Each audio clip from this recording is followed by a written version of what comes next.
परमात्मा को पाने तथा उसका वास्तविक लाभ प्राप्त करने के लिए पवित्र बाइबल में प्रमाण है कि प्रभु ने मनुष्य को अपना ही स्वरूप बनाया। 6 दिन में सृष्टि रचकर 7वें दिन विश्राम किया। कुरान शरीफ में प्रमाण है कि हजरत मोहम्मद को खुदा स्वयं कह रहे हैं कि मैंने तुम्हें उस परमात्मा की महिमा बताने के लिए भेजा है। वो परमात्मा कबीर है जिसने 6 दिन में सृष्टि रची तथा 7वें दिन तख्त पर जा विराजा। उसकी खबर किसी बाखबर से पूछ कर तो देखो। कृपया अवश्य सुनिए जगत गुरु तत्वदर्शी संत रामपाल जी महाराज के अमृत वचन। ऐसे जो हम लोग दिखावा और ये अपना अननेसेसरी वस्तुओं का प्रयोग करते थे वो खत्म हो जाएगा। फिर वह माया आपके चारों तरफ लौटी रहेगी। थोड़े से काम में और खूब गुजारा होगा। परमात्मा की भक्ति में इतनी शक्ति है। जैसे पहले हम देखा करते थे, एक सेठ था, उसका लड़के के पेट में दर्द हो गया और ऐसा है पीड़ा होगी। अचानक ले गए हॉस्पिटल में, प्राइवेट हॉस्पिटल में, जो उनका जानकार था। उसने फटाफट उसने अपने देखा जल्दी, भाई इतनी पीड़ा है तो कोई, उसने अपनी सोच से ऑपरेशन कर दिया अपेंडिक्स का। ऑपरेशन कर दिया, अपेंडिक्स निकाल दी। पीड़ा ज्यों की तो बनी रही। जब वो पेन किलर बंद करी तो फिर ज्यों की तो पीड़ा। फिर उसी तरह फिर दूसरे डॉक्टर के पास ले गई। उसने क्या देखा कि इसकी जो है ना झिल्ली में डिफेक्ट है। वह झिल्ली निकाल दी उसकी किया। वो फिर पीड़ा ज्यों की त्यों बनी रही। फिर देखा कि फिर लास्ट में पता चला कि इसकी बड़ी आंत में बहुत इन्फेक्शन है। अब कहां से चला था, लाखों रुपये लागे, ब्रांड मटी नौकी नहीं हुई, जब जाकर उसकी जान बची। और 2-3 महीने तक ऐसे ब्रांड मटी रही। और अब क्या होगा जब भक्ति से हम जुड़ जाएंगे। पुण्यात्माओं, इसलिए भगवान की तलाश की जाती है, क्योंकि हम बहुत युगों से पापों का ढेर लगाते आ रहे हैं। पाप के प्रभाव से थोड़ा बहुत हानि शरीर में भी होने लगती है, तो थोड़े ही ट्रीटमेंट में 100 रुपये की दवाई में आप स्वस्थ हो जाओगे, और नहीं तो लाखों लाख का पीछा छूटर मौत भी हो जाए। तो इस प्रकार परमात्मा आपको सहयोग देने लगेगा। ये दास का बहुत बिटर एक्सपीरियंस है इस मार्ग में, क्योंकि तभी इस मार्ग को, परमात्मा के मार्ग को, उसके आदेश को आप तक पहुंचाने की चेष्टा की है कि इससे बहुत लाभ मिलेगा आपको। ऐसा लाभ मिलेगा आप सोच नहीं सकते।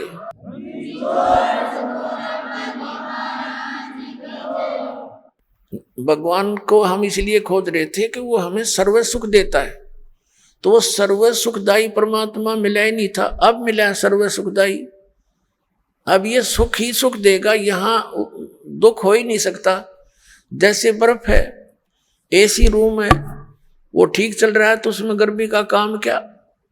तो ऐसे परमात्मा का ये कनेक्शन मिलने के बाद आपके परिवार में न सोच ले, गर्मी के दिनों में एसी लग गया और वो सर्दियों में भी काम करेगा। यानी ऑटोमेटिक है परमात्मा का सिस्टम, आपके हर तरह से सुख देगा। तो प्रसंग चल रहा है कि हम उस स्थान को भूल गए जहां जाकर हम सदा सुखी रहेंगे, और हम सभी पहले वही रहते थे। अब कई भक्त अज्ञानतावश भोले भाले जिनको ज्ञान नहीं, वो ये प्रश्न किया करते कि एक बात बता, जब सारे ही यहां से चले गए तो यहां कौन रहेगा। बता, वो नैया ही चिंता हो रही है कि यहां कौन रहेगा। बता, अरे यहां यूं तो एक पत्थर है, घूमता रहेगा, हमने क्या ठेका ले रखा है पृथ्वी का। ये मंगल ग्रह, जो चांद और ये सारे धक्के खाने लग रही है, फिर जागा हम अपने सतलोक में चलेंगे। इसकी हमने क्या करना, ये तो जिसका हुआ आप संभालेगा इसने। तो कहने का भाव ये है कि हम इतने रंग गए यहाँ पर। जैसे एक भक्त बोला बाला, उसके घर उसकी पत्नी बहुत बीमार थी, बहुत समस्या में थी, हर तरह से तकलीफ थी। परमात्मा की दया हुई, दीक्षा ली, भगवान की कृपा से वो स्वस्थ हुई।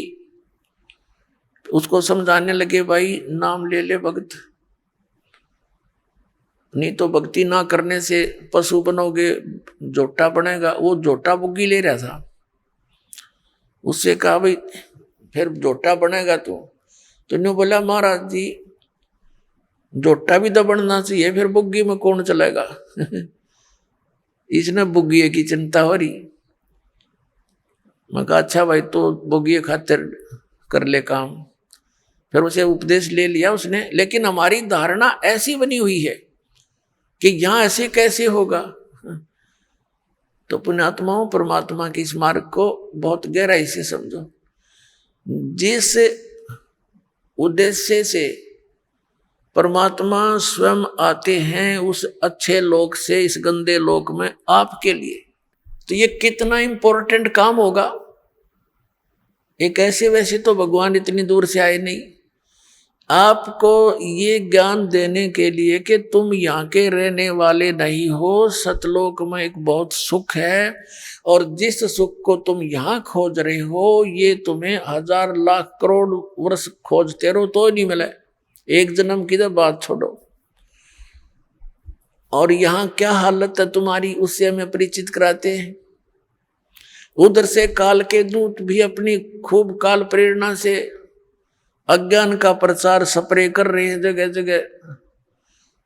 अपने आत्माओं, परमात्मा ने आकर हमें इसलिए ये ज्ञान दिया क्योंकि हम उनके बच्चे हैं, और ये जो काल हमारा दुरुपयोग कर रहा है हम इसके बच्चे नहीं हैं।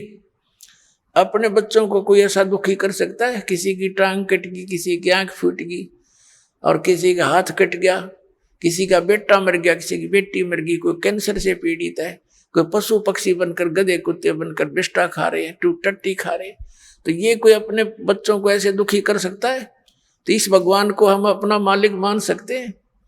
यहाँ का जो स्वामी है ये काल है, इसका उद्देश्य हमें पीड़ित करना और विचलित रखना है, भ्रमित रखना, ताकि इनको भगवान का ज्ञान ना हो जा और कहीं ये भाग ना जा। तो उससे पहले ये अपने संत भेज के हमारे वो भी बच्चे परमात्मा के वो संत हैं, या जैसे भी उस काल का फंस गए, वो उस अज्ञान के मास्टर बन गए, उस अज्ञान को जगह जगह प्रचार करने लगे। भोली आत्माओं ने उनको संत महात्मा मानकर उनके एक एक वचन को शिरोधार्य कर लिया। अब ये सच्चा ज्ञान जब आता है तो वो पुराना पेंट उतरता नहीं जल्दी सी। तो दास के ऊपर दया करी परमात्मा ने कि पहले इन सभी सदग्रंथों का ज्ञान करवाया, और फिर इन संतों के वचनों को देखा कि ये क्या बताते हैं, हमारे सदग्रंथ क्या बताते हैं। फिर पता चला कि ये तो भाई गलत कर रहे सारा काम, ये तो आसपास में नहीं सदग्रंथों के। 1 2 3 4 10 सैकड़ों की संख्या में इन संतों को के इतिहास को, इनके ज्ञान को दास ने पढ़कर देखा, शायद ये तो अच्छा महात्मा दिखाई देता है, इसका शायद ठीक मिल जावे। फिर जो चले गए यहाँ से महापुरुष जिनका बड़ा बोलबाला था, मैं ऋषिदानंद जैसे नकली, इनसे बड़ा प्रभावित था दास, और दास ने इसके सत्यार्थ प्रकाश को इस उद्देश्य से इस तत्व ज्ञान की प्राप्ति के बाद पढ़ा। पहले भी पढ़ते थे, पहले समझ में नहीं आता था कुछ भी कि महापुरुषों की वाणी हम नहीं समझ सकते, ये सोच कर रख देते थे इसको, ऐसे इन पुराणों को रख देते थे, भाई ये तो भगवान की माया है, हम कैसे समझ सके।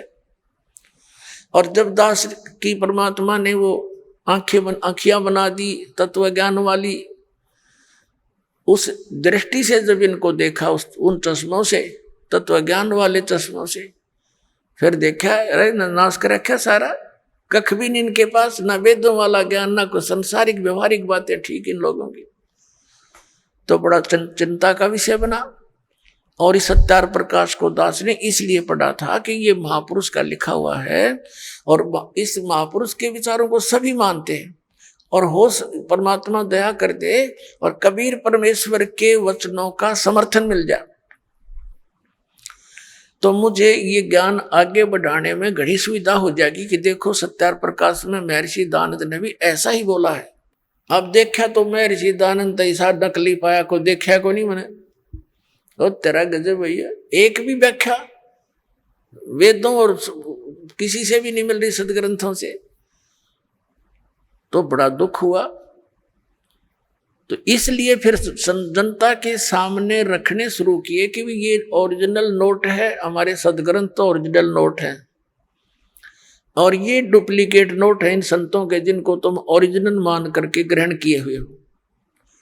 अब प्रारंभ में तो दास को बड़ी कठिनाई का सामना करना पड़ा, क्योंकि श्रद्धालु लोग ये कहते हैं कि किसी की आलोचना नहीं करनी चाहिए, अपना ज्ञान बताओ। अरे अपना अपना सारे बताओगे तो सबका अपनी अपनी डफली, अपना अपना राग, फिर वो ज्ञान के रह गया तो जो जैसा कहेगा वो तो ऐसा चल ही रहा था। फिर पुण्यात्माओं, जैसे एक बार किसी ने 500 के नोट नकली छाप लिए और वो मार्केट में पहुंच गए, उनका पता लगा सरकार ने, तो फिर जनता को ठगने से बचाने के लिए एक समाचार पत्रों के माध्यम से, टीवी के माध्यम से ओरिजिनल और डुप्लीकेट दोनों दिखाए, उनकी भिन्नता बताई, ओरिजिनल ऐसा होता है, डुप्लीकेट ऐसा होता है। तो क्या सरकार आलोचना कर रही थी?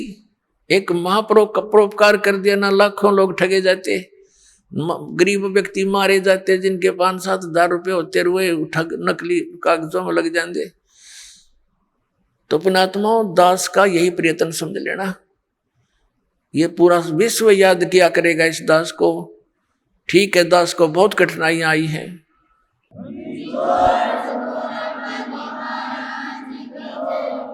इस सच्चाई को ऊपर लाने के लिए, इस ज्ञान को उठाने के लिए सहयोग तरह कबीर भगवान का, लेकिन दास उसका बैल है और उसी के सहारे से इसको गाड़ी को खींचकर पटड़ी पर चढ़ाया है।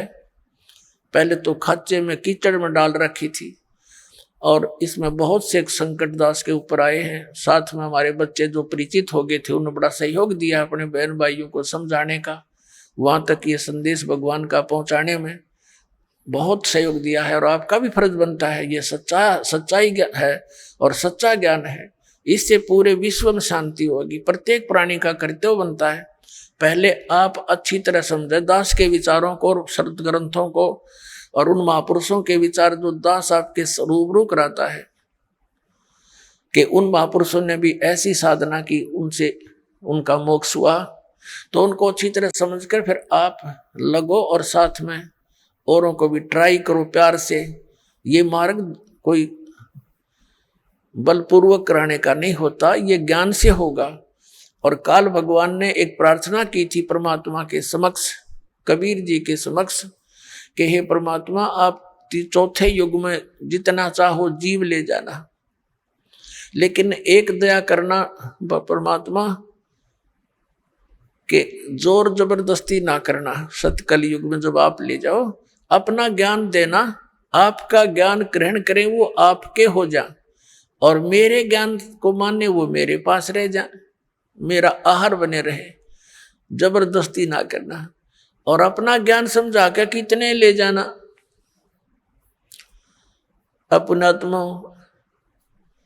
परमात्मा ने कहा था ठीक है भाई, ज्ञान बगैर तो मैं ले ही नहीं जा सकता, पहले ये अगर वैसे भी ले जा तो वहां टेके नहीं, ये फिर आऊंगे वापस, पहले वही ना रहा करते। तो मालिक को मालूम ही था कि ज्ञान से दृढ़ करूंगा इनको, और यहाँ के दुखों से ये छक चुके होंगे, यहाँ के इन कोठी बंगलों से भी ये छक चुके होंगे। आप देख रहे हो विदेशों में बड़ी सुविधा के सारे साधन वैज्ञानिक बना लिए, और वो क्या कहते हैं, नहर के किनारे लौट के शांति प्राप्त करते हैं, उन कोठिया ने सारे इंस्ट्रूमेंटा ने छोड़ गए। तो ये पहले ना हमारे रहेंगे, क्यों सर में दर्द कराया वो बीमारी इकट्ठी करी। तो ऐसे ये शांति होनी वही है, ये तो एक तूफान उफान है इस काल का डाला हुआ। ये बना ले, ये बना ले, रिमोट बना ले, इससे सुख हो जाएगा, टट्टू सुख होगा। सुख तक परमात्मा की भक्ति से होगा, आने वाले कष्टों से बचाव होगा, उससे सुख होगा। तो प्रसंग जो चल रहा है वहीं आते हैं। तो परमात्मा ने आके हमें ज्ञान दिया है कि सतलोक के अंदर तुम्हें कोई दुख नहीं, और वहां चलो, वहां जाकर के तुम्हें परम शांति होगी। और अब परमात्मा ने कहा था कि जैसे अपना ज्ञान दे करके आप यहां से ले जाना। जैसे वेदों में प्रमाण है, आपको बहुत बार दिखाया है, समय आने पर दिखाएंगे आज भी, कि वो परमात्मा सतलोक से गति करके आता है। वो 3 प्रकार के शरीर में सभी अपने प्राणियों के, सभी ब्रह्मांडों का वो देखभाल करता है, पालन पोषण, धारण पोषण करता है। एक शरीर है मनुष्य सदृश है परमात्मा, नर नारायण देह है। ये शरीर मनुष्य को भी परमात्मा जैसा ही मिला है, लेकिन उसकी सामर्थ्य, परमात्मा की शक्ति, उसका नूर वहां पर विशेष है, अलग है, हमसे ज्यादा, इसलिए तो परमात्मा है। एक आत्मा, एक परमात्मा, तो अपने आप 2 हो गए, एक श्रेष्ठ आत्मा, एक आत्मा सिंपल। तो ऐसे एक राजा, एक मनुष्य, एक नागरिक है, एक राजा है, शकल दोनों की एक जैसी है, मनुष्य ये दोनों हैं, लेकिन उसके सामर्थ्य में दिन और रात का अंतर है। ऐसे ही परमात्मा और जीव में समझो, जीव जीव है, एक नागरिक है, परमात्मा हमारा राजा है, वो मालिक है, वो जनक है, हमारा पिता भी है, उसमें सर्व गुण है। तुमेव माता च पिता तुमेव बंधु च सखा तुमेव, तो उसके अंदर सभी गुण है परमात्मा के अंदर। वो सबका भ्रातर भी वही है, माता यानी जनक भी वही है, पालक पिता भी वही है, बंधु असली साथी भी वही है, और मित्र भी वही है, बंधु यानी भाईचारा वही है। तो उन्होंने, उस परमात्मा ने हमें ये ज्ञान दिया कि तुम सतलोक के रहने वाले हो, फिर तुम वहां चलो। तो काल ने कहा था कि आप अपना ज्ञान देकर ले जाना, परमात्मा जोर जबरदस्ती ना करना। अब जैसे ये परमात्मा सचखंड से चलकर आता है, वो 3 प्रकार से अपने जीव शरीर की स्थिति में 3 प्रकार के शरीरों में काम करता है, मनुष्य सदृश ही है वह। जैसे एक शरीर में तो सतलोक में रहता है, स्थायी रूप में, करोड़ सूर्य मिला दे, करोड़ चंद्रमा, उसके एक रोमकूप में इतनी रोशनी है, वो भी फीकी पड़ जा समझो। और तख्त पर विराजमान है, जैसे राजा बैठता ऐसे मुकुट वगैरह धारण करके परमात्मा, ऊपर सफेद छत्र है, सफेद मुकुट है परमात्मा का, सफेद ही सिंहासन है सारा उसका, वहां विराजमान है। और दूसरे रूप में वो क्या करता है, एक तो शिशु रूप धारण करके प्रत्येक युग में आता है, और एक सरोवर के ऊपर कमल के फूल पर विराजमान होता है, वहां से कोई निसंतान दंपति उनको ले जाते, प्रत्येक युग में ऐसी लीला। और फिर वो कंवारी गायों का दूध पीता है, कंवारी गाय दूध देती है, परमात्मा पीते हैं, उनकी परवरिश की लीला ऐसे पूरी होती है। उन कंवारी गायों में दूध कहाँ से आता है, सतलोक से आता है। और फिर ये तो मालिक की दूसरी स्थिति हुई शरीर की, फिर धीरे धीरे बड़े होते हैं, छोटी आयु में ही प्रचार शुरू कर देते हैं, परमात्मा अपने जो उद्देश्य लेकर आते हैं। वेदों में लिखा है कि परमात्मा सतलोक से चलकर आता है, ऊपर तीसरे मुक्ति धाम में रहता है सतलोक में, वहां से गति करके आता है, और यहाँ अच्छी आत्माओं को मिलता है। किस उद्देश्य से आता है, उपदेश करने के लिए, तत्व ज्ञान समझाने के लिए आता है। तो शिशु रूप धारण करके परमात्मा आते हैं प्रत्येक युग में, तो धीरे धीरे बड़े होते हैं, अपना ज्ञान का प्रचार करते हैं। ये दूसरी स्थिति। और तीसरी स्थिति में वो कैसे आते हैं शरीर में, जैसे कहीं भी महात्मा के रूप में प्रकट हो गए, जैसे जिंदा महात्मा के रूप में कलयुग में वो अधिक आए हैं। और उस जिंदा महात्मा के रूप में वो कभी भी आकर किसी भी भक्त को, अच्छी आत्मा को मिलते हैं। किन किन अच्छी आत्माओं को मिले, आदरणीय धर्मदास साहिब जी, आदरणीय मलुकदास साहिब जी, आदरणीय नानक साहिब जी, आदरणीय दादू साहिब जी, आदरणीय गरीबदास साहिब जी, गांव छुड़ानी, जिला दद्दर, हरियाणा वाले, आदरणीय घीसा दास साहिब जी, गांव खेखड़ा, और जिला मेरठ उत्तर प्रदेश वाले, इनको मिले जिंदा महात्मा के रूप में आकर के, और उनको सतलोक लेकर गए सचखंड, और वहां जाकर के उनको फिर वापस छोड़ा, क्योंकि वो दृढ़ भक्त थे। वो दृढ़ भक्तों को मिलते हैं, अच्छी आत्माओं को मिलते हैं, ताकि उसके मिशन में सहयोग दे सके। तो वो स्टेनलेस स्टील थे, जो उनको कह दिया दाता ने वो फाइनल, उनके लिए सारा संसार एक तरफ, वो महापुरुष एक तरफ थे। जैसे आपने जन्म साखी भाई बाला वाली में देखा, परमात्मा के उस यथार्थ मंत्र का स्वयं जाप कर रहे थे नानक साहिब जी, और जब उनकी देखा देखी उनके शिष्य मर्दाना ने भी वो जाप शुरू किया, तो उसको ऐसा झटका दिया कि वो मर गया होता, डूब गया होता समुद्र में। एक बस ऐसी घबरा गया मर्दाना। तब उसको कहा कि तू नकल ना कर, मेरी करनी ना देख, मैं जो बोलता हूँ गुरु की आज्ञा का पालन कर। तो वो दृढ़ भगत थे, किसी विशेष समाज सिख समाज को सतनाम नहीं बताया उन्होंने। समाज अपने स्थान पर, भगवान अपने स्थान पर। तो वो भगवान के बच्चे थे, वो दृढ़ व्यक्ति थे, दृढ़ भगत थे, श्रेष्ठ आत्माएं थी। उनका उद्देश्य ये नहीं था कि भी मैं इसके ना बताने से कोई हानि समाज को होगी, नहीं, वो तो जैसी थी उसी चल ही रही थी। अब उससे घनी हानि हो जाती चाहे वो डिक्लेयर कर जाते। आज ये सारे नकली पंथ, ये सतलोक की महिमा गाने वाले काल के द्वारा चलाए गए सारे नकली पंथ, अब गुरु ग्रंथ साहब से पढ़कर यही नाम देते रहते। ऐसा झटका दे दिया कि डर गए सारे, पूरा सिख समाज के खबरदार देश नाम का जाप किया। मर्दाना ने किया था, मर गया होता, और गुरु जी का आदेश है, उसकी आज्ञा की अवहेलना हो जाएगी। ऐसा भय पैदा कर गए। क्या वो हमारे हितैषी नहीं थे? वो परम हितैषी थे। वो जानी जान थे कि आग लग जाएगी, जाइए मंत्र दे दिया तो नाश हो जाएगा बात का। तो ऐसे उन दृढ़ भक्तों को परमात्मा आकर मिलते हैं। तो ये तीसरी स्थिति थी उनकी। अब उनको हिदायत दे दी थी कि समय आने पर इसको फिर देंगे अपने बच्चों को। अब जैसे कोई भी हिंदू धर्म में देख लो, सिख धर्म में देखो, विशेषकर इन दोनों धर्मों में दास देख रहा है। बाकी मुसलमान धर्म से और ईसाई धर्म के क्या क्रिया है इतना विशेष दास परिचित नहीं है। इतना अवश्य है कि वो मुसलमान धर्म के लोग भी बलि चढ़ाते हैं, कुछ हिंदू समाज के भी चढ़ाते हैं। ये गलतियां हैं दोनों की। लेकिन यहाँ दास देख रहा है कि यहाँ विशेष धर्म की व्यवस्था है। जैसे सिख समाज के अंदर वाणी का पाठ और वहाँ उनका लंगर चलता है। धर्म की ये धर्म यज्ञ कहलाती है। ये दो धर्म यज्ञ करते थे बस। ये एक तो ये धर्म दो यज्ञ करते थे, एक धर्म यज्ञ और एक ज्ञान यज्ञ, वाणी का पाठ। तो इनसे क्या होता है, मोक्ष नहीं हो सकता संग जन्म भी इन क्रियाओं से, लेकिन मनुष्य के शरीर की संख्या बढ़ जाती है।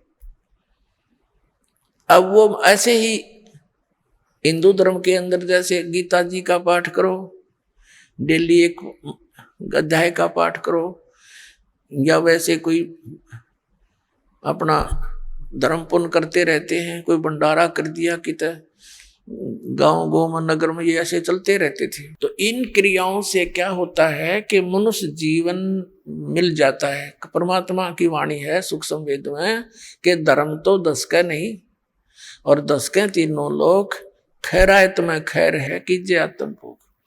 और दूसरा ये था, तो उससे क्या होता है, जैसे यज्ञ है ये ग्लूकोस है। एक रोगी है, जैसे दास ने बताया कि हमारे जन्म और मृत्यु का दीर्घ रोग लगा हुआ है। ये दीर्घ रोग उसी ट्रीटमेंट से कटेगा जो महापुरुषों ने खुद प्रयोग किया और परमात्मा ने आकर बताया। और अब इस दास को इस मार्ग का मास्टर बना दिया, डॉक्टर बना दिया, सर्जन बना दिया। अब दास के पास वो मार्ग है, वो सारी व्यवस्था है।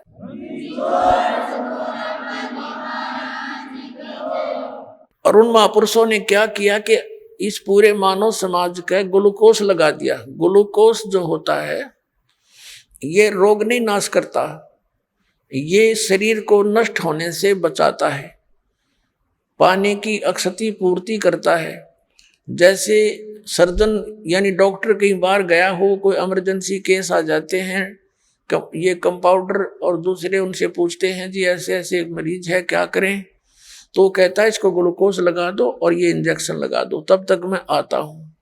तो वो घंटे 2 घंटे या अगले दिन भी आता है, तो वो ग्लूकोज लगाने से वो शरीर उसका नष्ट नहीं होता, और आके फिर वो चेक करके उसको जो ट्रीटमेंट देना है वो डॉक्टर देगा, रोग कटेगा उस डॉक्टर के उस ट्रीटमेंट से या ऑपरेशन से, जो भी वो चाहेगा, सर्जरी से। ग्लूकोज उसकी रक्षा करती रही, शरीर का नाश नहीं होने दिया। तो इस मानव समाज को वो महापुरुष ग्लूकोज लगा के इन यज्ञों का ओनली बस ये ट्रीटमेंट नहीं दिया उस समय, क्योंकि कुछ ऐसी स्थिति थी। तो अब परमात्मा ने इस दास को भेज दिया, वो डॉक्टर बना के, वो सर्जन बना के, और आदेश दे दिया। उनको मना कर दिया था सतनाम नहीं देना, दास को आदेश दे दिया कि अब दे सतनाम और दे दे सार नाम, समय आ गया पिछली पीढ़ी का। बोलो सतगुरुदेव।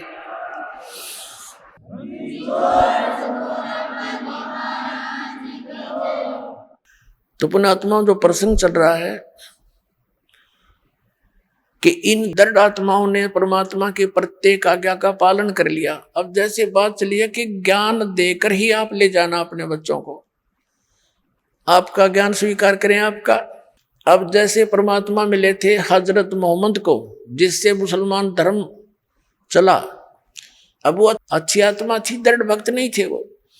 अब यहाँ उनके लाखों शिष्य हो गए थे, परमात्मा उनको आए मिले, जैसे वो अपने विधान अनुसार अच्छी आत्माओं को मिलते हैं। गोता मारूं स्वर्ग में जा बैठूं पाताल, कह कबीर में खोजता फिरूं ढूंढता फिरूं अपने हीरे मोती लाल।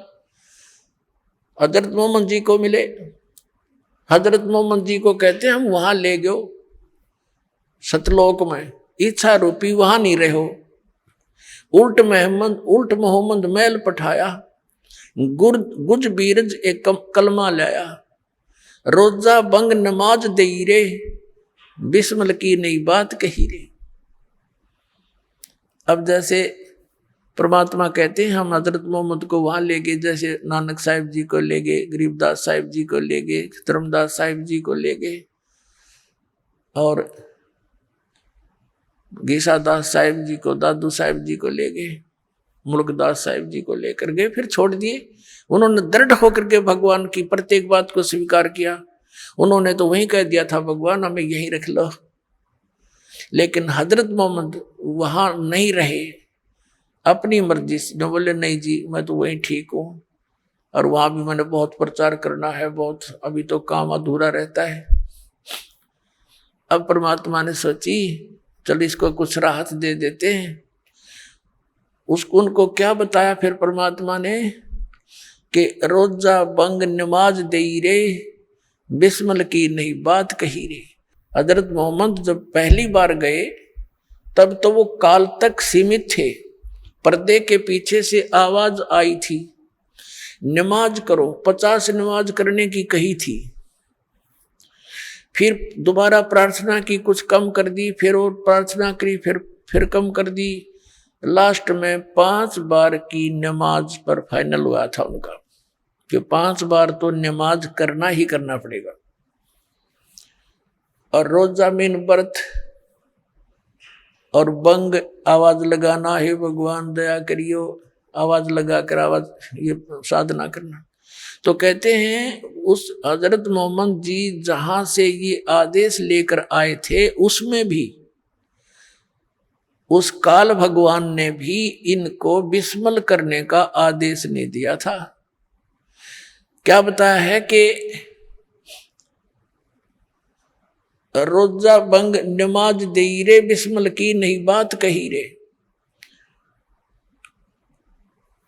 और फिर क्या बताते हैं कि एक बार हजरत मोहम्मद जी ने अपने आत्माओं, जैसे आप देखते हो ना चुंबक के साथ किसी लोहे के टुकड़े को लगा दिया जाए कुछ समय के लिए, वो भी अस्थायी चुंबक बन जाता है, लेकिन वो स्थायी नहीं होता, कुछ देर के बाद उसके गुण धर्म समाप्त हो जाते हैं। ऐसे ही ये जितने भी महापुरुष उस परमात्मा से मिले थे, इनको लेकर गए थे सतलोक से, वापस छोड़ा था, इनके अंदर सिद्धियां आ गई थी, अपने आप आ जाती उस मालिक के संपर्क मात्र से, ऊपर से उस लोक से वापस आने में इतने तो अपने आप इनके चिपट जाती है। वह इतनी ये सिद्धियां, असंख्य सिद्धियां पड़ी है।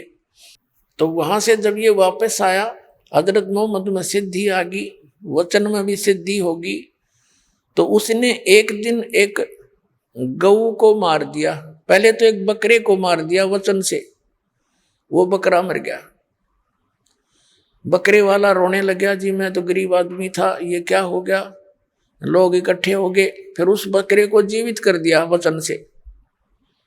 सब खुशी हुई, सब जगह ये लहर दौड़ गई कि भाई हजरत मोहम्मद तो सचमुच नबी हैं, बड़ी सिद्धि है इसके अंदर, मरे हुए बकरे को जीवित कर दिया। उनकी बहुत दूर तक बातें फैल गई और उनके अनुयायी थे, जगह जगह ये चर्चा करने लगे। लोगों ने ऐतराज किया क्योंकि विरोधी बहुत थे। उन्होंने कहा भी हम जाने, जब जाने गऊ मार के जीवित कर दे, हमारे सामने कर। तब हजरत मोहम्मद ने वो गऊ, सब इकट्ठे हो गए आसपास के लोग, वचन से वो गाय मार दी, वो मर गई। अब उसको जीवित करने का समय आया, वह जीवित नहीं हो पाई। तब परमात्मा कहते हैं कि तब हम मोहम्मद याद किया रे, तब हजरत मोहम्मद ने मुझे याद किया।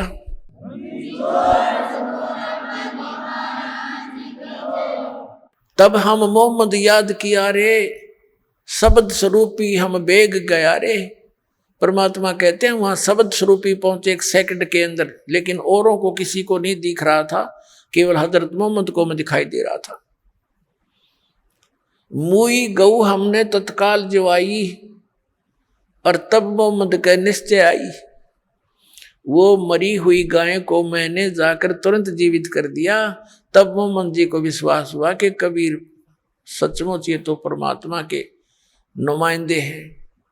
तो कहते जब मोहम्मद का निश्चय आई, तुम कबीर अल्लाह दरवेशा,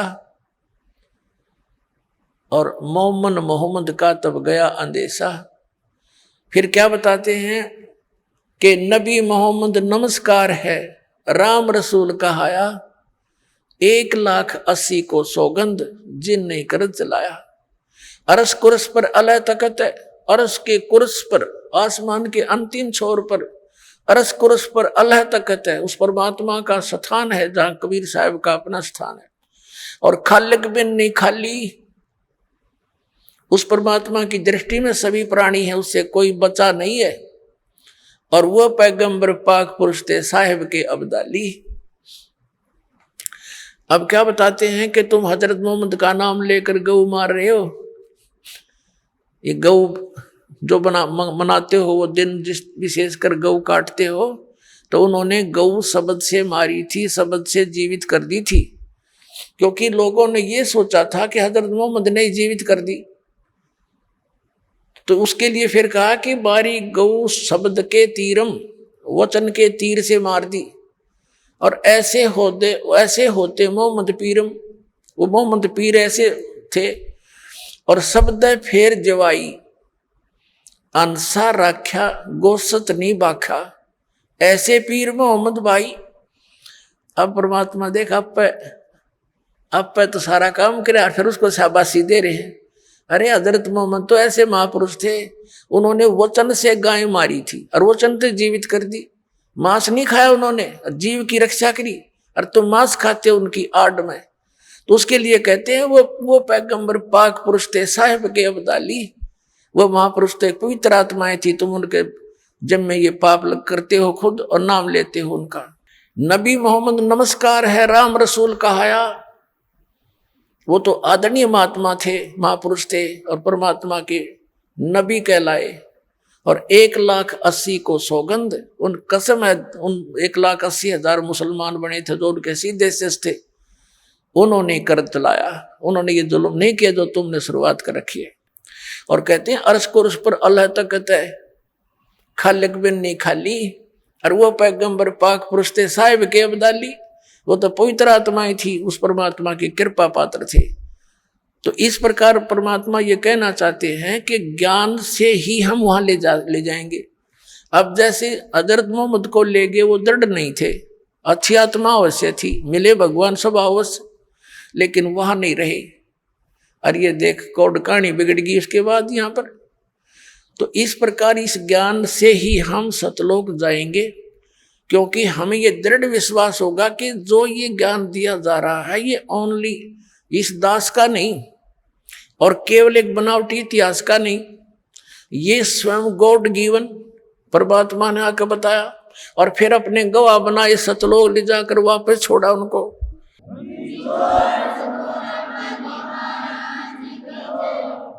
और उन्होंने यही बताया, उन्होंने यही बताया, क्या बताया? मन तू चल रे सुख के सागर, जहां शब्द सिंधु रत्नागर। आदरणीय गरीबदास साहिब जी को परमात्मा सचखंड लेकर गए थे और फिर उनको वापस छोड़ा था, अपना गवाह बनाया था, उनको समझाया था, बेटा ये काल के जाल में फंसे हुए हैं आपके सभी भाई बहन, और इनको समझाना है, ये ज्ञान मैंने तुझे दिया है, इसको प्रमाणित करके जाना।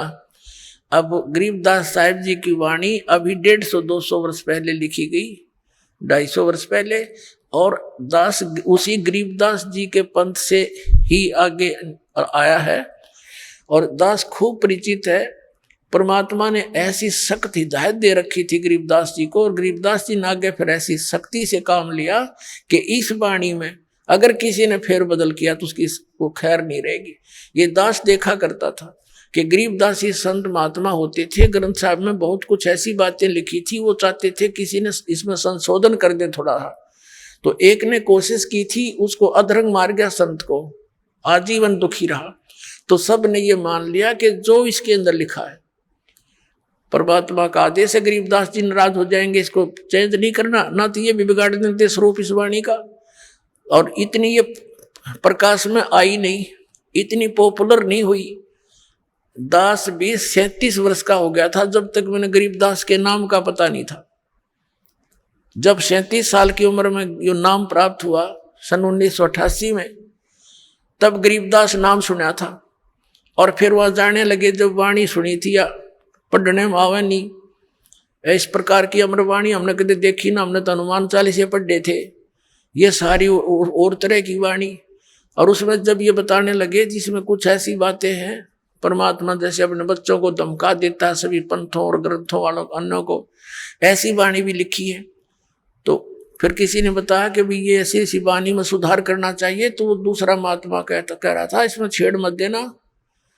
एक दो ने ऐसे किया था, वो ऐसे ऐसे बहुत दुखी हो गए थे, मालिक ने जो बोल रखी है वाणी में परिवर्तन नहीं होना चाहिए। तो इस दृष्टिकोण से इसमें बिगाड़ नहीं हो पाया, ये एज इट इज मिल गई हमने। परमात्मा ने इसका दोबारा इसलिए दिया था क्योंकि कबीर सागर में इन काल के दूतों ने गड़बड़ कर दी थी।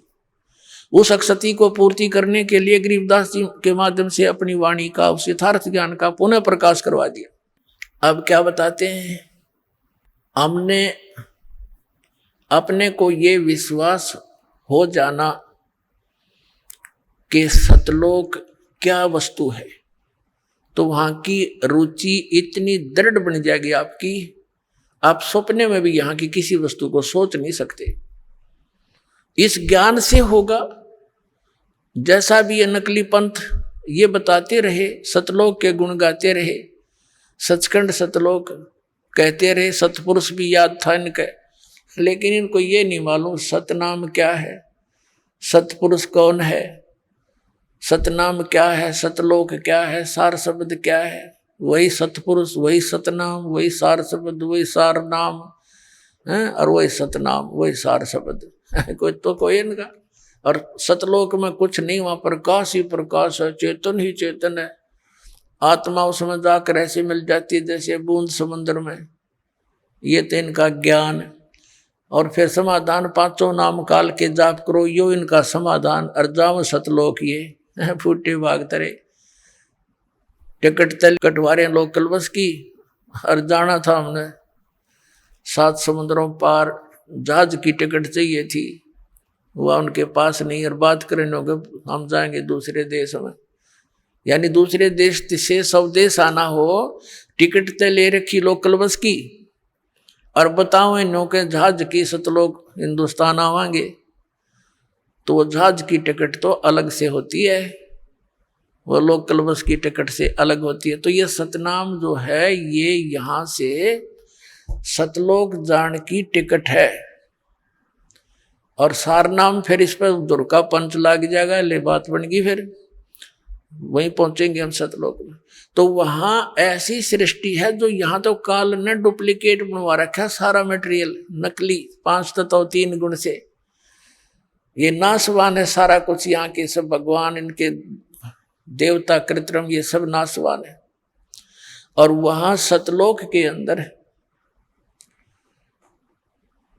अभी परमात्मा ने अभिज्ञान सुनाते हैं, जैसा कि श्रीमद् भगवत गीता अध्याय नंबर 7 के श्लोक 29 में कहा है कि तत्ब्रह्म को जानकर और सारे अध्यात्म ज्ञान से परिचित, सभी कर्मों से परिचित प्राणी केवल जरा और मरण से, जरा माने वृद्ध अवस्था बुढ़ापा, मरण माने मृत्यु से छूटने का प्रयत्न करते हैं, वे उस तत्ब्रह्म को जानते हैं। तत्ब्रह्म के विषय में अर्जुन ने 8वें अध्याय के प्रथम श्लोक में पूछा कि किम तत्ब्रह्म, वो तत्ब्रह्म कौन है, वो भगवान कौन है जिसको जानने के पश्चात प्राणी केवल जरा और मरण से छूटने का, बुढ़ापे और मृत्यु से छूटने का ही प्रयत्न करता है। 8वें अध्याय के 3रे श्लोक में गीता जी में गीता ज्ञानदाता ने कहा वो परम अक्षर ब्रह्म है, यानी गीता ज्ञानदाता से अन्य है, और वो वास्तव में अविनाशी परमात्मा है। गीता जी अध्याय नंबर 15 के श्लोक नंबर 17 में कहा है कि उत्तम पुरुषत्व अन्य परमात्मा इति उदारते, यह लोक धर्म अविश्य विवृति अवैश्वर है, वो अविनाशी परमात्मा है, और बाकी ये सभी नाशवान है। गीता ज्ञानदाता स्वयं कहता है अर्जुन तेरे और मेरे बहुत जन्म हो चुके हैं। गीता जी अध्याय नंबर 4 के श्लोक नंबर 5 और 9 में, गीता जी अध्याय नंबर 2 के श्लोक 12 में, गीता अध्याय नंबर 10 के श्लोक नंबर 2 में ये स्पष्ट किया गीता ज्ञानदाता ने कि अर्जुन तेरे और मेरे बहुत जन्म हो चुके हैं, तू नहीं जानता मैं जानता हूं। तो गीता ज्ञानदाता नाशवान, और गीता अध्याय नंबर 15 के श्लोक नंबर 16 और 17 में 2 पुरुष बताए हैं, वो दोनों नाशवान, सर पुरुष और अक्षर पुरुष, क्योंकि उसमें स्पष्ट किया है कि ये और इनके अंतर्गत जितने प्राणी हैं सब स्थूल इनका नाशवान है, जीवात्मा तो किसी की मरती नहीं। इसलिए 15वें अध्याय के 17वें श्लोक में कहा कि उत्तम पुरुषत्व अन्य है परमात्मा इति उदारते, जिसे परमात्मा कह सकते हैं वो है परमात्मा, श्रेष्ठ आत्मा। श्रेष्ठ आत्मा वो होती है जो कभी दुख नहीं देके और सुख सुख देता है, और जहाँ गेला टांग काटे और मौत करे और बढ़िया मोहन भोजन खिलावे, यहाँ काजू किशमिश, तो श्रेष्ठ आत्मा थोड़ा हुआ। ये सब कुछ भी खिलावे और लेकिन दुख ना दे, ना मृत्यु हो, वो है श्रेष्ठ आत्मा, वो परमात्मा है, वो हमारा प्रभु है, परमेश्वर है। और यह लोक धर्म अविश्य विवृति, अविश्य मन प्रवेश करके, अवैश्वर है, वो अविनाशी परमात्मा है। तो यहाँ क्या बताया है, और वो सतलोक में रहता है। गीता जी अध्याय नंबर 18 के श्लोक नंबर 62 में कहा कि अर्जुन तू सर्वभाव से उस परमेश्वर की शरण में जा, उस परमेश्वर की कृपा से ही तू परम शांति को और सनातन परम धाम को प्राप्त होगा। शाश्वत स्थान, कभी नाश ना होने वाला स्थान, और वहां जाकर परम शांति होगी। अब क्या बताया है, जैसे इन महापुरुषों ने भी यही बताया कि सचखंड में ये सुख है, सचखंड में ऐसा सुख है, सतलोक में ऐसी सुविधाएं हैं, वहां चलेंगे बिल्कुल ऐसे ही सृष्टि होगी, लेकिन मृत्यु कभी नहीं होगी। अब पुण्यात्मा अगर हमारी यहाँ मृत्यु ना हो तो गर्मी सर्दी ने तो देख लिया, हम इतने ढीठ हो रहे हैं, कोई बात ना, इसके तो हम सहन करने के आदि पड़ गए। और बुढ़ापा ना हो फिर हम कदे भी ना जाओ, उड़ा तो तेरी हमने वहाँ की, और गेला मृत्यु हो, बता इस मृत्यु ने, ये तो सबसे बुढ़ा काम, सारा जीवन जिस व्यवस्थापक के करने में लगे रहते हैं। वृद्ध बुढ़ापा जब लास्ट एज आती है इसकी, सब तक सारा शरीर कंडेम हो जाता है, उठा जाता ना बैठा जाता, ना काम करती ना जाड़ करती, पहले तो कैर यही टूट ले इस पे, और फिर आगे यम के दूत गड़े। तो परमात्मा कहते हैं जो सच्ची भक्ति नहीं करते, कहते जीवित जग में जूती पड़े फिर जब दौड़े छाती। परमात्मा ने बहुत गहरा ज्ञान समझाया पुण्यात्मा, यो गणे दिन में समझ में आओगा आपके, क्योंकि आप पहली कक्षा के बालक हो, कोई दूसरी कक्षा का, यानी कोई 2 वर्ष से, कोई 1 वर्ष से, कोई 6 महीने से, कोई 1 महीने से। तो लगे रहना इसमें, क्योंकि ये कोर्स है कंप्लीट, और ये आखिरी सांस तक पढ़ना पड़ेगा आपने, जब तक आप पृथ्वी पर हो। ये समझ लो आपका प्रवेश है इस विद्यालय में, इस कॉलेज में, और जब ये तुम्हारी पढ़ाई पूरी हो जाएगी तब यहां से चले जाओगे, यहां नहीं रहोगे, सतलोक जाओगे सीधे, वहां सुविधा मिलेगी सारी इस पढ़ाई से।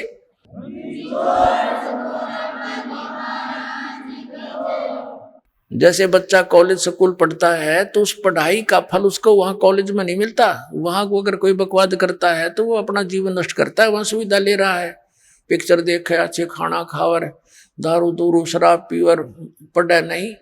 तो यहाँ जो अन्य कार्य हम कर रहे हैं ये इस कॉलेज के नियमों के विपरीत है। आइए अब हम उन श्रद्धालुओं के अनुभव जानते हैं जो जगत गुरु तत्वदर्शी संत रामपाल जी महाराज जी से दीक्षा प्राप्त कर चुके हैं तथा उनके द्वारा बताए गए भक्ति मार्ग पर चल रहे हैं। सर नमस्कार। सत साहेब जी। सर क्या नाम है आपका? Krishna Lal son of Molaram Chauhan. Sir कहाँ से आए आप? हम बठिंडा पंजाब से आए हैं जी। सर संत रामपाल जी महाराज जी से नाम दीक्षा लेने से पहले आप क्या भक्ति साधना करते थे? एक तो आशुतोष महाराज भक्त हमने गुरु बनाया हुआ था, इससे पहले हम कबीर पंथी से हमने नाम ले रखा था, सो उनकी भक्ति करते थे। सर आपने बताया कि पहले आपने आशुतोष महाराज को गुरु बनाया हुआ था और कबीर पंथी भी थे, तो सर जब आप ये सारी साधनाएं कर रहे थे तो फिर आप संत रामपाल जी महाराज जी की शरण में क्यों गए? हमें सर जी कोई संतुष्टि नहीं हो रही थी, ना कोई लाभ हो रहा था, सो इसीलिए हमने संत रामपाल जी को गुरु बनाया। तो फिर सर संत रामपाल जी महाराज जी को गुरु बनाने का क्या विशेष कारण रहा? आपने संत रामपाल जी महाराज जी को ही अपना गुरु क्यों चुना? सर जी क्या बात है कि मैं शुरू से ही भक्ति लाइन में हूँ, हम भजन बोलते थे, सो हम सबसे मेन वेदों को और गीता को मेन मानते थे। सो हमने एक दिन सत्संग देखा हमने संत रामपाल जी का, जो वेद हमने कभी सुने थे, मानते जरूर थे उनको, मगर हमने देखे नहीं थे। उन्होंने वेदों को खोल के दिखा दिया, उन्होंने ये प्रूफ कर दिया प्रमाण के सहित कि कबीर साहब ही भगवान है। हमारे तो पैर के नीचे की जमीन निकल गई। हम ये मानते थे भी संत कबीर साहब हैं, श्रोमणी संत तो हैं, मगर प्रूफ करके दिखा दिया इन्होंने कि ये तो परमात्मा है। सो हमने सोचा भी परमात्मा की भक्ति तो करनी चाहिए। सो हमने इसी आधार से हमने इनको गुरु स्वीकार किया और हमने इनसे नाम दीक्षा लेने की हमारे भावना जगी। सर आप पहले भी कबीर पंथ में रहे हैं, तो फिर सर संत रामपाल जी महाराज जी के ज्ञान में और कबीर पंथ में आपको क्या भिन्नता नजर आई? हाँ सर जी, वेदों में प्रमाण आया ओम तत्सत इति निर्देश ब्रह्मण मुख्य त्रिविध स्मृत, गीता में प्रमाण आया, मगर हमारे पास ये 3 त्रिविध का 3 भेद का ये नाम नहीं था हमारे पास। हमने इसको संतुष्ट नहीं हुई, हमने सोचा भाई ये नाम सही नहीं है, चाहे कबीर पंथी हमने गुरु बनाया है, मगर इनके पास यथार्थ भक्ति नहीं है, नाम सही नहीं है। किनके पास यथार्थ ज्ञान नहीं है, भक्ति नहीं है? जो आशुतोष था गुरु बनाया था उनके पास ये नहीं था, और पहले हमने गुरु बनाया था तो कबीर पंथी, मगर वो भी उसमें और आशुतोष में कोई ज़्यादा फर्क नहीं था। और जब हमने वेद देखे तो इनमें यथार्थ भक्ति और ही निकली, फिर हमने इनको त्यागा और हमने संत रामपाल जी महाराज की शरण ग्रहण की। सर आपने बताया कि पहले आप भगवान की चाह में और यथार्थ भक्ति की चाह में अलग अलग जगह भटकते रहे, तो सर क्या संत रामपाल जी महाराज जी से नाम दीक्षा लेने के बाद क्या आपको यथार्थ भक्ति मिली? क्या आपको जो भगवान पाने की चाह थी वो पूरी हुई आपकी? बिल्कुल पूरी हुई और हमें संतुष्टि हुई, क्योंकि हमारा जो ज्ञान है, जो परमात्मा संत रामपाल जी ने जो नाम दिए हैं वो प्रमाणिक हैं। सो हमें इसलिए हमको संतुष्टि है और हमें ये यकीन हो गया कि जब नाम सही है और आराधना सही है तो हमारा मोक्ष भी होगा। सर संत रामपाल जी महाराज जी से जो भी नाम दीक्षा लेता है उनको कोई ना कोई लाभ जरूर होता है। सर आपको संत रामपाल जी महाराज जी से नाम दीक्षा लेने के बाद क्या लाभ मिले? लाभ हुआ जी हमें। वो क्या हुआ कि मैं सिविल हॉस्पिटल में मुलाजिम था मैं 2015 में रिटायर हुआ जी। रिटायर हुआ तो मैंने एक जगह का सौदा कर लिया। मैंने सोचा भी 4 महीने बाद मेरी रिटायरमेंट ही है, क्यों ना मैं एग्रीमेंट कर लूँ जगह का। तो मैंने जगह का एग्रीमेंट किया। उसमें क्या था कि भी मैंने 12 लाख की जगह और 3 लाख रुपये ऊपर देने थे उसको, फिर रजिस्ट्री करानी थी। सो मैं रिटायर हो गया मगर पैसे नहीं मिले। मैं क्या अफसर के पास में जी हमें पैसे नहीं मिले, मैंने तो रजिस्ट्री करानी है। बोला जी ऐसे नहीं होगी, ये तो टाइम पा के पैसे मिलेंगे। मैं जो कब मिलेंगे, आप खजाने में जाओ, खजाने वालों से बोलो कि भाई कब पैसे मिलेंगे। मैं खजाने में गया, बोलो जी आपके सारे कागज तैयार हो गए हैं, पहुँचा दिए हमने खजाने में। ये आने वाली 30 है ना, इसमें पैसे जमा हो जाएंगे, आप निकलवा लेना। मैं जी पक्का हो जाएंगे। कहते पक्का नहीं कह सकते इसको, इस 30 तारीख को हो जाएंगे या अगली 30 को हो जाएंगे। मैं जी अगली 30 को नहीं हुए तो फिर अगले को होंगे।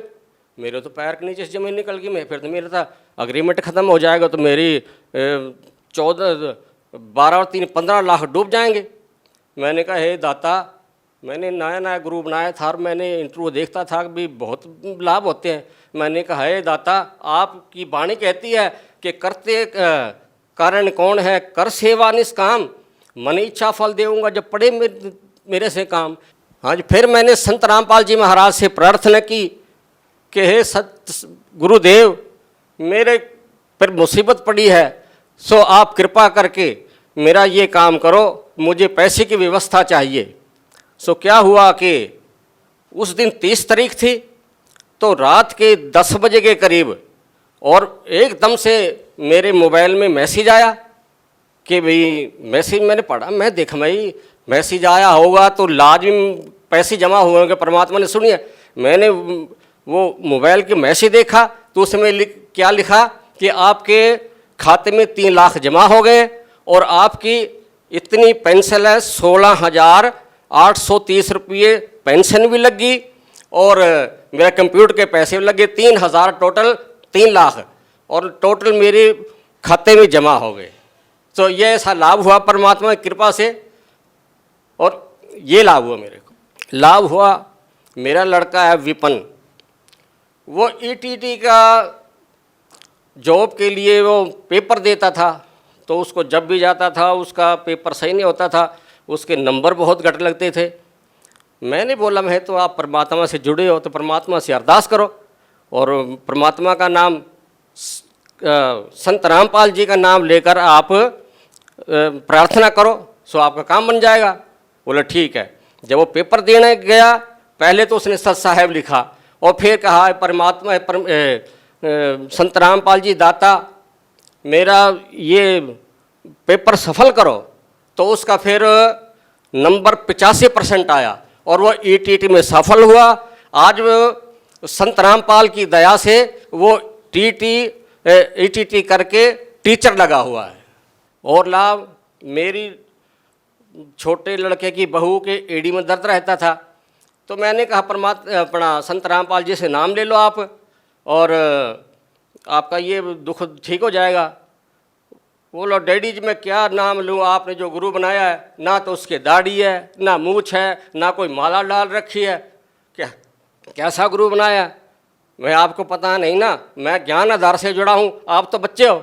कहना ठीक है। मेरे कहने से वो चली गई, हमने नाम दुआ दिया। आई तो कहता डैडी जी मुझे पता ही नहीं एड़ी का दर्द कब ठीक हो गया। मैं तो ठीक हूँ। मैं ठीक है, मैं अब तो यकीन हुआ ना? कहता हाँ अब यकीन है मुझको। लाभ बहुत हुए हैं। और क्या कि मेरे लड़के की उम्र, एक ज्योतिषी से दिखाया था उसको हाथ मेरे लड़के ने, वो कहता है तेरी उम्र 35 साल की है, इससे ज़्यादा नहीं होगी, उसके बाद तेरी उम्र नहीं है। मैंने भी देखा था, मैं भी थोड़ा मोटा हाथ देख लेता पहले, अब तो खैर हम इनमें विश्वास नहीं करते, मगर जब मैं भी देखता था तो मैं आपकी उसकी मम्मी से बोलता था मैं इसकी उम्र थोड़ी है। तो वो कई बार सोचती है भाई ये माड़ी बात है ये तो, और बड़ी फिक्र वाली बात है, मैं कोई देखी जाएगी जैसा भी होगा। तो फिर हमने संत रामपाल जी के जब वो सत्संग सुने, इंटरव्यू देखी, तो हमने पता लगा कि पर जो सा संत जो सा है, पूर्ण संत जो सा होता है, उम्र भी बता देता। तो हमने उसको नाम दुआया। सो आज वो टीचर भी है और वो उम्र को पार कर गया और सही सलामत है और खुश आनंद से रहता है। हमें ये लाभ मिले। हमें एक लाभ, हम मेरी छोटे बेटे की बहू की ना पथरी थी, सो वो बेचारी बहुत रात दिन रोती थी। तो हमने कई जगह दिखाया भी, वो बोला भाई 4 mm की पथरी है और ये ऑपरेशन कराना पड़ेगा। तो हम कुछ थोड़ी मोटी दवाई देते, मगर वो कुछ दर्द टिक जाता फिर हो जाता। तो हमने संत रामपाल जी से प्रार्थना लगाई, हे गुरुदेव आप ही कर सकते हो, जब आप इतने बड़े बड़े चमत्कार, बड़े बड़े कैंसर जैसे रोग ठीक कर सकते हो, तो ये तो मामूली चीज़ है। सो हमने प्रार्थना करी, सो उसका पथरी का दर्द गायब हो गया, कुछ दिन दर्द गायब हो गया। तो हमने सोचा कि भाई इसकी फिर अल्ट्रासाउंड कराएं, देखा क्या हुआ, ये कैसी ठीक हुई कि नहीं, क्या बात हुई। तो हमने फिर अल्ट्रासाउंड कराया तो उसमें पथरी गायब मिली। तो हमें ये एक लाभ होया सर जी। सर आप एक चिकित्सा विभाग में रहे हैं, आपने अपनी लाइफ का बहुत बड़ा समय वहाँ पे बिताया है। तो सर अगर हम बात करें आज के ज़माने की, सर साइंस के युग में, और जिस तरीके से आपने बताया कि संत रामपाल जी महाराज जी से नाम दीक्षा लेने मात्र से इतने सारे लाभ होते हैं, सर आज की जो युवा पीढ़ी है वो इन बातों पर विश्वास नहीं करती है। तो सर आप कैसे उन लोगों को समझाएंगे, क्या कहना चाहेंगे उन लोगों को? क्या सच में ऐसे संत रामपाल जी महाराज जी से नाम दीक्षा लेने के बाद किसी मंत्रों के जाप से ऐसे कोई लाभ होते हैं? हाँ जी सर जी, मैं भी पहले विश्वास नहीं करता था कि भाई ऐसे हो सकता है, किसी संत की कृपा से ये दुख दर्द दूर हो सकते हैं। क्योंकि मैं मेडिकल में विश्वास करता हूँ, मैंने 35 साल मेडिकल में सर्विस की है। सो हम विज्ञान को ही मानते हैं। सो ये हमने पहली दफ़ा देखा है कि संत के आशीर्वाद से दुख दरिद्र दूर हो जाते हैं और कैंसर जैसे रोग भी दूर हो जाते हैं। सो ये प्रैक्टिकल मैंने अपनी बहू के इलाज में देखा और ये हमको लाभ हुआ जी सर जी। सर आप भगत समाज को क्या संदेश देना चाहते हैं? भक्त समाज को तो हम ये कहते हैं कि संत जी आए हैं, परमात्मा का अवतार है। क्योंकि हम ये देखते हैं कि पुरातन संत कहते हैं भाई सतगुरु जो चाहे सो कर है, 14 कोट दूत जम डर है, ऊत भूत जम त्रास निवारे, चित्रगुप्त के कागज फारे। सो हमें जो नाम ले रहे हैं भगत जी, ये तो हमें सिर्फ मुक्ति के वास्ते है, और बाकी जौन सा ये लाभ तो छोटे मोटे ये सतगुरु दे ही देते हैं। सर आपने पहले बताया कि आप भी कबीरपंथी रहे हैं, संत आशुतोष जी महाराज से भी आपने नाम दीक्षा ली। तो सर आज आप उन लोगों को क्या कहना चाहेंगे जो अभी भी आशुतोष महाराज से जुड़े हुए हैं और कबीर पंथ में हैं? क्या कहना चाहेंगे उन लोगों को आप? मैं तो उन लोगों को ये प्रार्थना करना चाहता हूँ कि संत रामपाल जी कबीर साहब का अवतार है।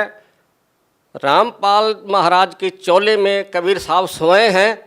सो मैं उनको सबको बेनती करता हूँ कि इसकी दास की जो इनका अनुभव हुआ है और इसने प्रमाण को देख के सच माना है, उन पे इतबार करें और संत रामपाल जी के शरण में आकर अपना जीवन मरण का जौन सा रोग लगा हुआ है जीव को, उसका कल्याण कराएं।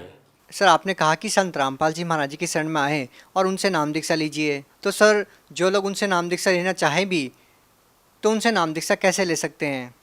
विभिन्न चैनलों पर संत रामपाल जी का सत्संग आता है। सो उसके नीचे एक पीली पट्टी चलती है, उस पर नंबर दिए हुए हैं, उन नंबरों पर कॉन्टैक्ट करें और संत रामपाल जी का जौन सा भी नज़दीक केंद्र मिले आपके पास, उसे नाम दान लेकर जीव का अपना कल्याण कराएं। जी बहुत बहुत धन्यवाद। सत साहेब जी।